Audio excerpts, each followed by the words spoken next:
What you got there? I got mini skate. Is that for an adventure? It is. Yeah. It is indeed. Hey everybody, and welcome to another episode of Adventures with Andi. Yes, I have a fistful of micro mini skeins. 2 fistful. Fair enough. I can fit it in one because it's yarn and it's squishy. These are each 10 grams ish, because I wound them myself, of, yes, I got the label here for cheat sheet as always. This is Knit Pick Swish fingering weight, which is 100% fine superwash merino wool. And I have 15 of these micro mini skeins because today we're going to do some triangle yarn dyeing. Figure 15 wasn't a coincidence. No, it's not. There's a purpose. There's a reason. That's just right. I just rolled a D20 and it came up 15. Mm-hmm. There you go. We could do that sometime. No, I've done this before with food coloring to see how the different colors mix and which ratios and what colors I can mix together to get a certain shade that I want on yarn. But I've never done that on commercial acid dyes because, you know, I just recently did that for the first time.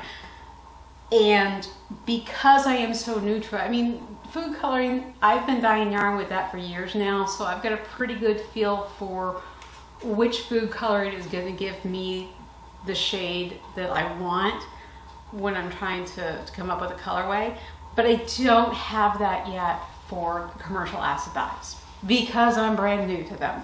So rather than just trial and error, which is how I did with food coloring, I thought, you know what, let's do this smart and logical, and let's start with the triangle dyeing exercise to see how the different shades mix to get different colors that I want. Now, as I have mentioned before, color theory is a little bit more complicated than simply yellow and blue is green, yellow and red is orange, blue and red is purple, because you've got your green leaning shades, your blue leaning shades, your red leaning shades, sometimes referred to as cool or warm. But because of that, what color you end up with really depends on which shades you start with. If you take a green leaning blue and mix it with an orange leaning red, you're not going to get a true purple. You need to take a blue leaning blue or a purple leaning blue and a blue or purple leaning red and mix those together to get a true purple. Because of that, this is going to be the first in a series of triangle dyeing exercises that I'm going to need to do to figure out exactly which colors I can mix together to get different shades. I did calculate it, and to get a really good feel based on, you know, warm and cool leaning shades of each of the primary colors, I think I figured out I'd need, what, 64 skeins of yarn to do and that. jars. And the skeins of yarn, I can do that. I can wind up 64 of these little mini skeins. But I don't have 64 jars to do it in. So we're going to break this up into a bunch of different videos. And to start with today, we're going to be dyeing, these are all Jacquard acid dyes. And we've got Sun Yellow, Fire Red, and Brilliant Blue. And I picked these specifically because they are primary shades, and they seem to lean in a complementary manner. The Brilliant Blue is, for example, not a green leaning blue, and the Fire Red is more of a blue leaning red than a yellow leaning red. Yeah. So Looks like you're almost out of Fire Red. I'm not almost out of it, but yes, I made a mess. Was doing so good. I got the yellow all weighed out and mixed up. I got the blue all weighed out and mixed up. I hadn't spilled a single speck of it. And I was dishing out the first scoop of the red and shaky hands, and it went everywhere. My hand just shook. I mean, as long as you pick the one that made it look like there's blood everywhere, right? Oh, yeah, you should see this board over here. Oh my goodness, it is just. So anyway, I've mixed up some basic dye stocks. These are each 400 milliliters, and that's 4 grams of dye in each one for just a basic 1% stock solution. Let's go ahead and bring y'all in here, and we can get set up with the jars, and I can explain a little bit more to you while we're actually doing it. We've got our 15 jars laid out in our grid. 1, 2, 3, 4, 5, 6, 7, 8, 9, 10, 11, 12, 13, 14, 15. A 1% stock solution is 1 gram of dye per 100 milliliters of water. Now, the stock solutions that I mixed up are 400 milliliters and 4 grams of dye, okay, to make them a 1% stock solution. A 1% depth of shade is 1 gram of dye per 100 grams of fiber. So, to get a 1% depth of shade using our dye stocks, we would need to use 100 milliliters of dye on a 100 gram skein of yarn.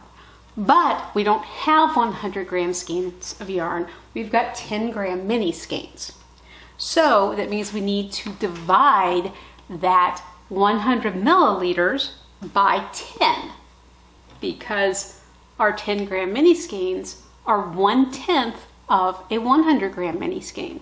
So dividing 100 milliliters of water by 10 gives us 10 milliliters. So for a 1% depth of shade on our micro mini skeins using our dye stock, we need 10 milliliters of dye. The way we're going to do this is we're going to do 10 milliliters in the corner, and then 5, 2.5, 1.25, and then nothing in the bottom row. Okay, so we're basically just going to cut it in half each time.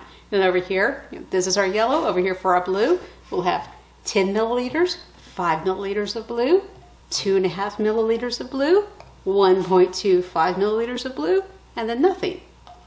10 milliliters of red, 5, 2.5, 1.25, and nothing. And that will give us our triangle mixing and should result in a 1% depth of shade on our yarn, at least in the corners. My main thing is, as long as I put the same amounts in each row, it's not that big a deal, but I don't want to put in so much dye that the yarn cannot absorb it. That's what I'm wanting to avoid. So if my math is correct, and we all know that there's no guarantee on that, but if it is, this should work, right? Okay, our mini skeins have been soaking in just regular tap water for, 5 minutes, not very long. Let's see, I've been talking for 3 minutes and 55 seconds now, so we're closing in on 10 minutes, maybe. So we're gonna go ahead and take these lids off. And yes, we've got I made a horrible mess towel over here. But now they can see the board too. Yeah. And where I was measuring the dye out and spilled it and then wiped it clean. I am a mess walking, y'all. I really am. Seriously, I am chaos in the human form. All right, so let me go ahead and put just a little bit of water into each of these jars. I'm just going to scoop it out of the bowl that we've got our yarn soaking in. It doesn't really matter how much. We will end up topping this all off. I just want a little bit in here for mixing the dye stock with. And we're going to start with the yellow. Now, yellow, as I have heard and can now attest, this is my second time using it. Yeah, it does not like to stay in solution. Chad has shaken this up so much and it just keeps coming out of solution. It's going to be the best it's going to be. We're going to start with 10 milliliter, which Chad tells me is the same as 10 cc's. If this all goes horribly wrong, then, you know, for once it's not my chaos.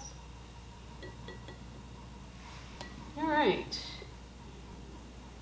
Yeah, don't push the plunger until you get it. Oh, Yeah. good job. So there's 10.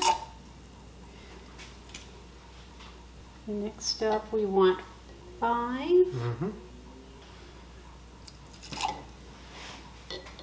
And 5 again. That's right.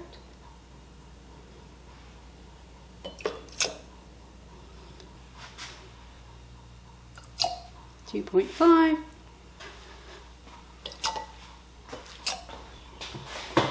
So 1.25. Here, why don't you do it? There's actually one. No, that's Just a quarter teaspoon. That's a quarter teaspoon. Again, his eyes are much better than mine. And he just got new glasses. My glasses are like 7 years old or something. 1.25. 1.25. And 1.25. Okay. So now I can put the lid back on the yellow. Set it aside. And we can move on to the blue. The blue next. Yep.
Okay, so now we just need to mix these up. I'm going to top them off a little bit more. Plain old water. This is just plain water. Just want to try to get each of them to about half full. We'll end up filling them up all the way.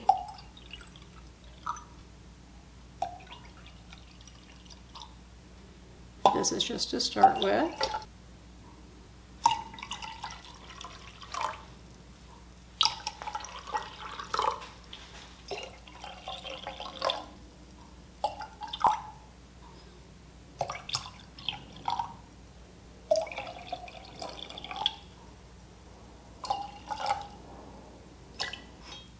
And I'm going from lightest to darkest because the little bit of color that I pick up from the lighter ones is not going to impact the darker ones. It's not going to be enough to shift the shade.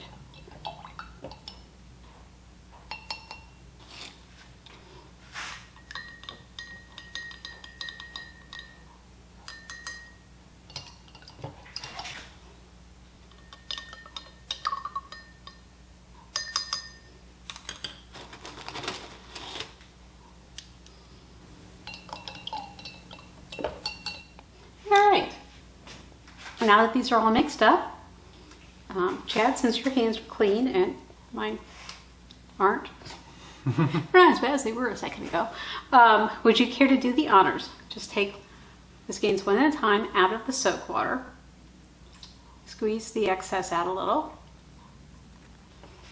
and just lower it in. There you go. All right, and I'm not worrying about silicone zip ties on these. They are small enough skeins. I don't think it's necessary. Number 2. All right.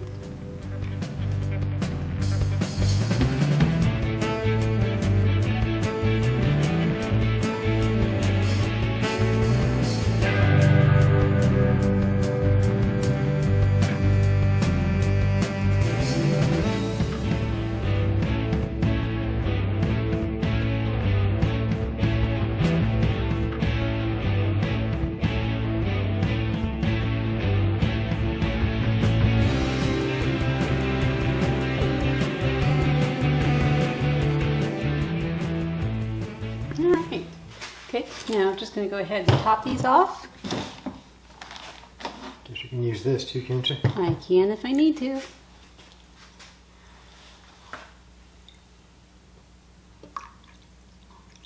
Just want to make sure that all of the yarn is covered.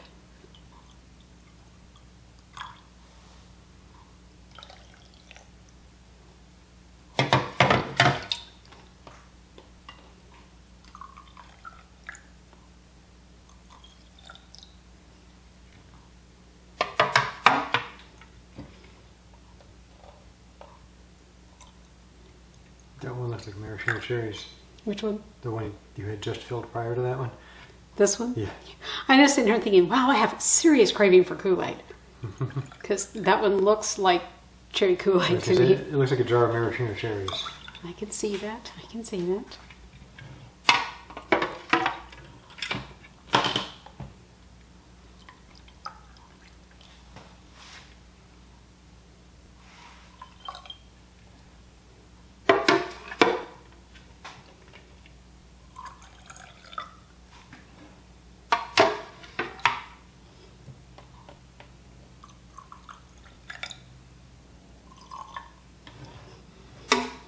Coming out of the wire. I am. I really am.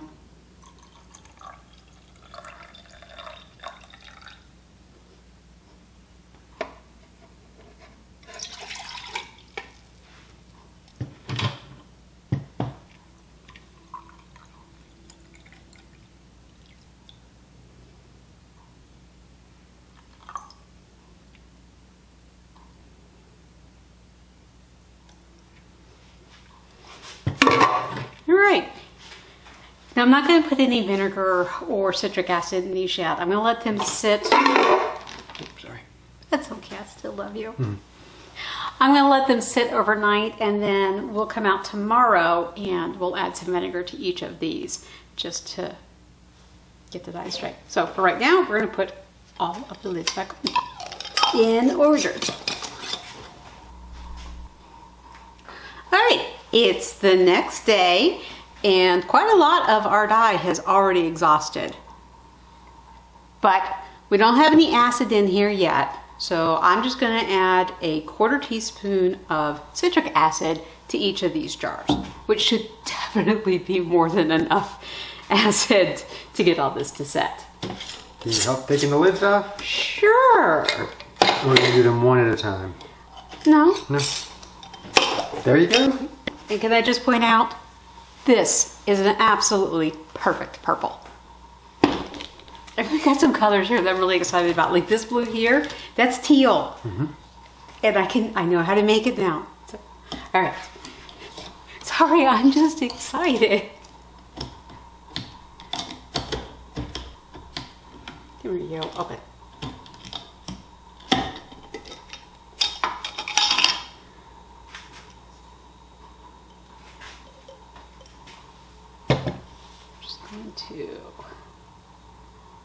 Oh, that's a pretty yellow. Okay, yeah, I know that's just the base yellow, but still. But you know you like the base yellow. I do. All right, do you want to stir that up for me?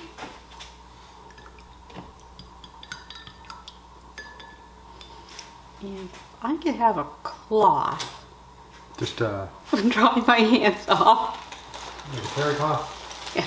So it's a clever plan until I was like, oh wait, I have to do this with everyone.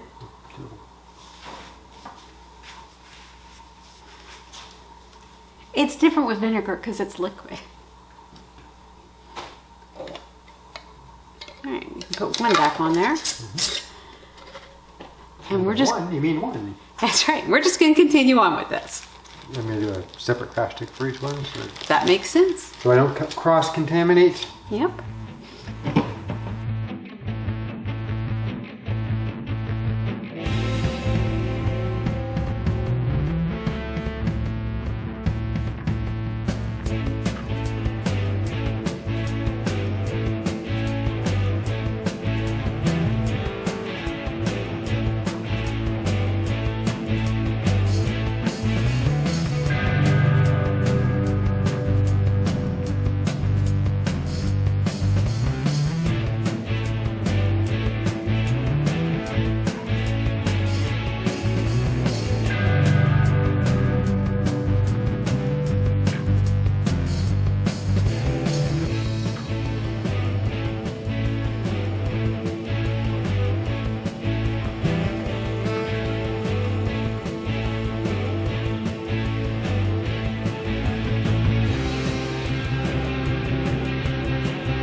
last lid on. Mm.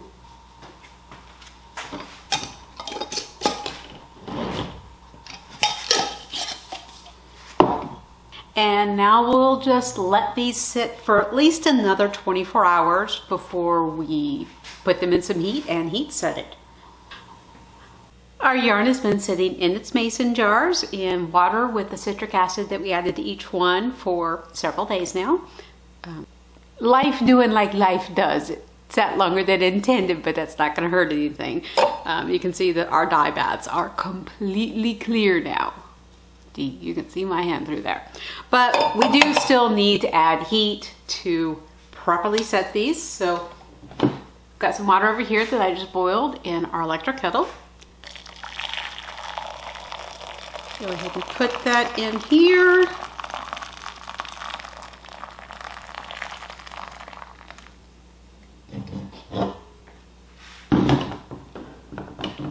Put the lid on. And I'm going to turn the crock pot over to high.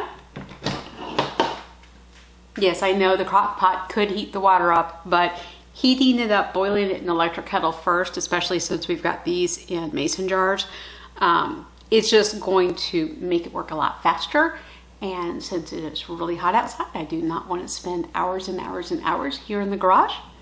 So that is just a shortcut, works pretty well. These should really only have to stay in the crock pot for about 15-20 minutes each, and then I will just rotate these 3 out, the next 3 in, and just repeat this until everything has been heat set. Then I will wash and rinse them and come back and show you what we got. And here are our 15 finished swatches.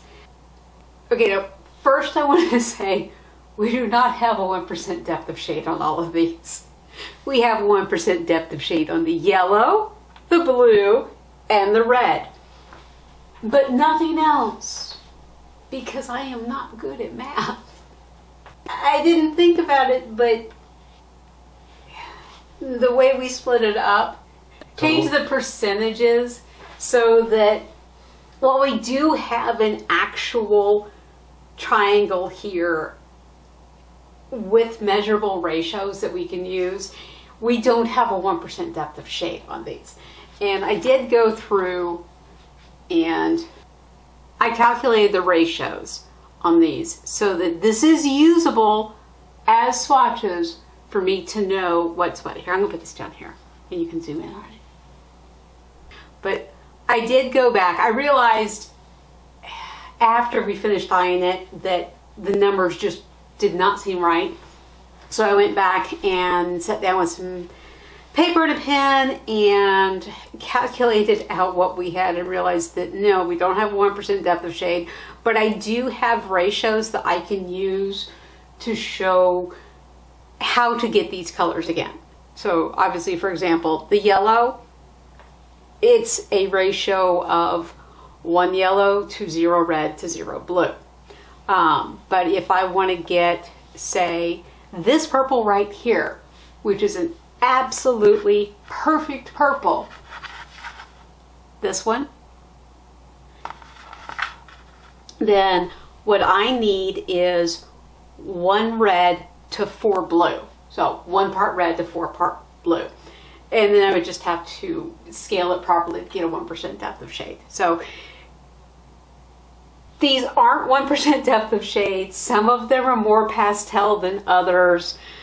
So for example, we've got 10 milliliter of the yellow, red, and blue. But for this one here, this sort of brown color, we've only got 5 milliliter of dye solution on there. So it's a 0.5% depth of shade. And that's, yeah. This one right here, number 14, it's 6.25 milliliters. So yeah. Said it before, I'll say it again, math is not my strong suit. But, you know, like I said, the whole purpose of this exercise is just to give me swatches that I can use to mix different commercial acid dye colors to get a specific shade that I want. And having the ratios is what I need, and from there I can scale on up. And we can see, just looking at this, we go from yellow down through, this is a really nice leaf green, to sort of this bluey green, to a really pretty teal, and then into what I would call a French ultramarine blue. Now, Chad, you said when we were rinsing these that you didn't think that we got a true orange. But now that it's dried, that does look more orange. Yes, I think this one right here is a really good true pumpkin orange. Yeah, now that it's dried. Yeah, these two are our oranges right here. And this one's a bit more red than this one, but this one right here, especially if you see it just on the, okay, ignore the silicone zip tie, which could be changing the color in your perception because optical illusions. But if you look at here, just on the white background, you can see it's a really just nice orange. And then we've got sort of a yellow orange, or sorry, sort of a red orange, a little more red, and then to our true fire red. Going across here, we've got sort of a burgundy maroon, and we've got two shades of purple. This is the one that I call just a true violet imperial purple. This is a perfect purple. Let's take it over here so you can see it on the white. And you can see, I mean, that is just a true purple, which I'm very glad about because purple is a hard color to mix. So having that shade makes me happy, and knowing that if I want that, I just have to do 1 part red to 4 part blue. And then this one is more of sort of a dusty purple, which is still very pretty and very nice to have. And then as we go here in our middle, this is where we end up with our tertiaries. We've got sort of a, not quite a brick red, what would you call that? A mauve? Maybe a mauve, but yeah, it's sort of a, yeah, we're gonna stick with mauve, I don't know. It's a very, more of a purplish red as opposed to a reddish purple. And then over here we've got kind of a grayish purple. And this is the sort of muddy color that you can end up a lot when you're trying to mix purples if you're not using a red and blue that lean the same way. And then here we've got just a really nice basic brown. So that'd be useful to have as well. I think they turned out great. At least now you have this particular triangle chart for this depth of shade all worked out. I mean, I'm sure at some point you would have wanted to come back and do this depth of shade triangle, but now you've got it knocked out already. And really, since I have the ratios, I mean, I can go back and calculate to do this one at a 1% depth of shade to see what it looks like more saturated. But, you know, the whole purpose of the triangle exercise is just to say, okay, if I want to get a true orange, because I don't have a true orange in my set of dyes, what can I mix to get it? And I know that I can mix 4 of this yellow to 1 of this red, and I will get this orange. And then just scale it up. We will be doing this triangle exercise again multiple times because I want to go back and do this with the other yellow, red, and blue primary set and see what colors I come up with those. And then also go back sometime and do, for example, mixing this red with this blue and the other primary blue to show you the different shades that we get. Other primary yellow? No. So red, blue, and blue? Yeah. Oh, okay. Because mixing this red, well, okay, a better example maybe, mixing this blue with this red that leans purple and a red that leans orange, and show you what colors you get with that. You know, how these two together give us this true purple, but if we have an orange leaning red mixed with this blue, we're not going to get this purple. Y'all have seen this before. This is my watercolor mixing chart. So yeah, like this red here is like our quinacridone rose, you know, and then the blue is like our French ultramarine. So if we mix French ultramarine with quinacridone rose, we get this color purple, right? If we were to mix French ultramarine with, this is transparent orange, which is actually a red, despite what the name says, we're going to get this sort of muddy purple here, which you'll notice is a lot like this purple here. And that's because it's a yellow leaning. So you get kind of the same thing you get here, where you've got a red, a blue, and a little bit of yellow mixed in gives you that shade. And that's why it's important to make sure that your shades are leaning, your two colors that you're mixing together are leaning the same direction of the color you're wanting to get. If that makes any sense. So yeah, the triangle mixing exercise is something you can do with a lot of different colors, and they don't have to be 3 different colors, you know, a yellow, a red, a blue. It can be, you can do it with your secondaries to see what you get. It can be with different reds with a yellow, different reds with a blue, you know, things like that, just to see what you come up with as you mix different colors. And all that does is just gives you a swatch catalog that you can go to as a reference when you're trying to come up with colors for something that you want to dye. Sounds good. Yeah, this is a very long-winded conclusion, I know, but there's a lot of color theory involved in this. Hopefully it's educational for y'all. Hopefully, you know, this helps you to learn a little bit about color theory and color mixing for dyeing yarns, and hopefully it inspires you to try this yourself, you know, with whichever colors you want, and see the different shades that you can come up with, and you can build your own color reference library that way and calculate out what your ratios are, even if you do like I did and don't get the depth of shade all the same, because math is hard. Go back and calculate out your ratios, and then you can use that to mix these same colors in the future. Anyway, if y'all found the video fun, entertaining, educational, a good way to spend a little time during your day, please give it a thumbs up so that I know that you do like this kind of content. If it's not something that you want to see us do more of, you know, go ahead and give it a thumbs down, drop a comment below so that we know. I'm going to be doing these triangle exercises just for myself because I need to build this swatch catalog as a reference for when I'm dyeing yarn. But if it's not something that y'all want to see on video, let me know, because there are lots of other videos that I could be filming instead of this, and that is fine. That is fine. If you have not already subscribed to the channel, please consider doing that and turning on notifications so you don't miss anything that we do here. And most of all, I hope you enjoyed yourself. You have an absolutely wonderful day, and we will see you on our next adventure. Bye, everybody. Say bye, Chad. Bye, everybody. Bye.